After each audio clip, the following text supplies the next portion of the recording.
मोदी के शासनकाल में सूचना का अधिकार अधिनियम आया तो ऐसा लगा जैसे सरकारी दफ्तरों से भ्रष्टाचार, लाल फीताशाही, लेट लतीफी जैसी बुराइयां खत्म करने का एक घातक हथियार सीधे जनता के हाथ ही लग गया।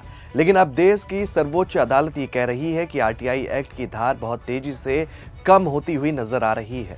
पीएम मोदी के शासनकाल में सूचना का अधिकार कानून कितना खस्ता हाल है और उसका संकेत सुप्रीम कोर्ट की टिप्पणी से मिला है।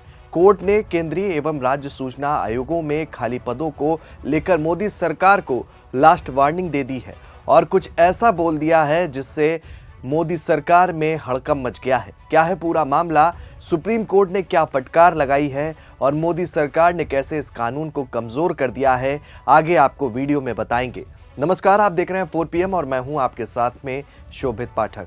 आरटीआई को लेकर सुप्रीम कोर्ट ने मोदी सरकार को जमकर फटकार लगा दी है और सख्त टिप्पणी भी की है। लेकिन उससे पहले आपको आरटीआई के बारे में बता दें कि कैसे काम करती है और आरटीआई को लाने का उद्देश्य क्या है। आपको बता दें कि सूचना का अधिकार अधिनियम भारतीय संसद द्वारा साल 2005 में पारित किया गया था और इसमें भारत के हर नागरिक को सरकारी संगठनों से जानकारी प्राप्त करने का अधिकार दिया गया। आपको ये भी बता दें कि इस कानून के अंतर्गत जनता को सरकारी दफ्तरों, विभागों, मंत्रालयों और सरकारी संगठनों से सूचना प्राप्त करने का अधिकार होता है। सूचना का अधिकार अधिनियम का मूल उद्देश्य लोगों को सशक्त बनाने, सरकार के कार्य में पारदर्शिता और उत्तरदायित्व को बढ़ावा देना, भ्रष्टाचार को नियंत्रित करना और वास्तविक अर्थों में हमारे लोकतंत्र को लोगों के लिए कामयाब बनाना है। यदि भारत का रहने वाला कोई नागरिक सूचना प्राप्त करना चाहता है तो वो उस संगठन के नजदीकी सूचना अधिकारी को लिखित आवेदन द्वारा अपनी याचिका भेज सकता है। आवेदन में संगठन का नाम, जिला, विभाग और संदर्भित जानकारी का विवरण भी शामिल होना चाहिए। साथ ही आवेदनकर्ता को अपना नाम, पता, आवासीय स्थान और संपर्क की जानकारी देनी होती है और इसको लेकर सरकारी संगठन को सूचना देने के लिए निर्धारित समय सीमा होती है।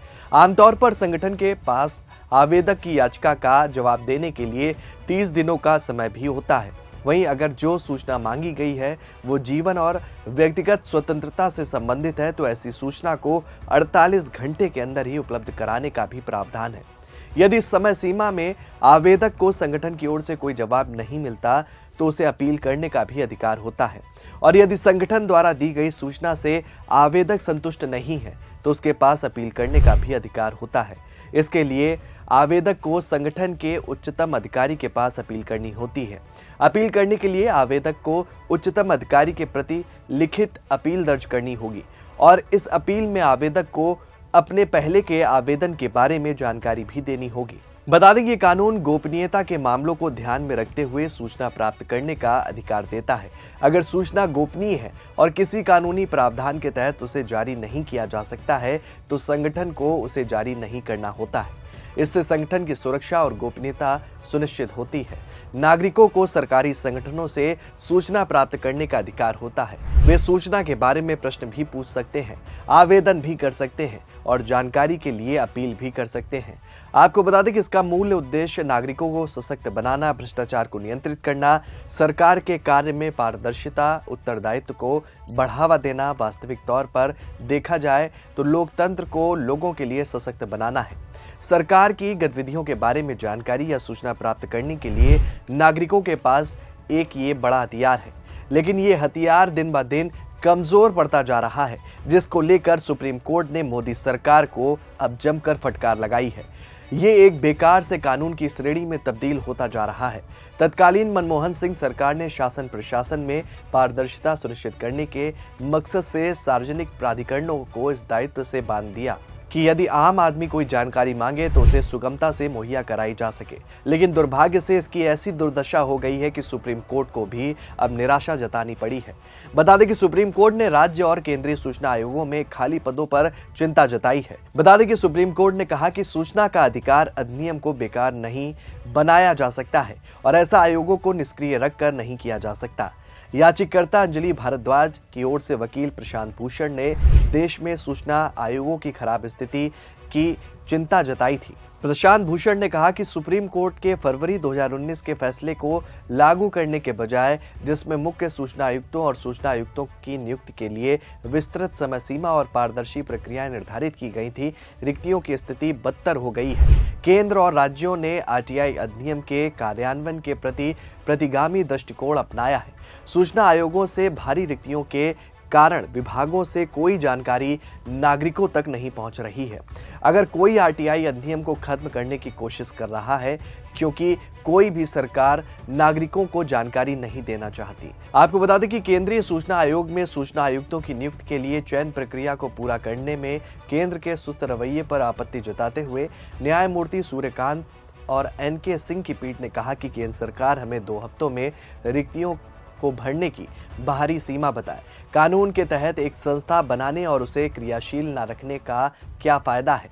न्यायमूर्ति सूर्यकांत की अध्यक्षता वाली पीठ ने कहा कि केंद्रीय सूचना आयोग में सूचना आयुक्तों के 8 पद रिक्त हैं तथा विभिन्न सरकारी विभागों से सूचना प्राप्त करने के लिए नागरिकों द्वारा दायर 23,000 अपीलें भी लंबित हैं। राज्यों में कई सूचना आयोग 2020 से निष्क्रिय हैं तथा कुछ ने सूचना के अधिकार यानी कि आरटीआई अधिनियम के तहत याचिकाएं स्वीकार करना भी बंद कर दिया है। न्यायमूर्ति कांत ने केंद्र की ओर से पेश अतिरिक्त सॉलिसिटर जनरल ब्रजेंद्र चाहर से पूछा कि एक संस्था बनाई गई है, इस संस्था का क्या उपयोग है यदि आपके पास कानून के तहत कर्तव्यों का पालन करने के लिए लोग नहीं है। झारखंड में पीठ को एक अजीबोगरीब स्थिति का सामना करना पड़ा है, जहां राज्य सूचना आयोग पिछले 4 सालों से निष्क्रिय है। ये बताया गया है कि चयन इसलिए नहीं हो सका क्योंकि विपक्ष के किसी नेता जो एसआईसी के लिए चयन पैनल का सदस्य है को नवंबर विधानसभा चुनावों के बाद अधिसूचित नहीं किया गया है। पीठ ने विपक्ष के सबसे बड़े दल भाजपा को चयन पैनल में शामिल करने के लिए अपने एक विधायक को नामित करने का आदेश दिया और राज्य को 7 हफ्तों के भीतर मुख्य सूचना आयुक्त और 6 सूचना आयुक्तों की नियुक्ति करने का निर्देश भी दिया।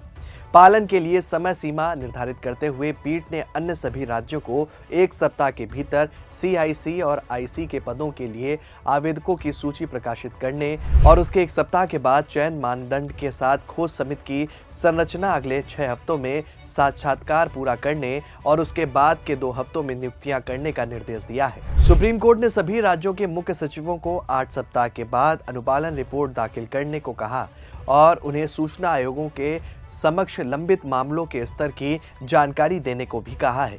तो फिलहाल सुप्रीम कोर्ट ने सख्त रुख अपनाते हुए केंद्र सरकार को फटकार लगाई है और कहा है कि अगर जल्द आपने इस ओर मजबूती से ध्यान नहीं दिया तो सुप्रीम कोर्ट इस मामले में कड़ा फैसला लेगा। अब देखने वाली बात यह होगी कि सुप्रीम कोर्ट की फटकार के बाद केंद्र सरकार क्या निर्णय लेती है। इस खबर में फिलहाल इतना ही। ऐसी ही तमाम राजनीतिक खबरों के लिए बने रहिए और देखते रहिए 4 PM न्यूज नेटवर्क।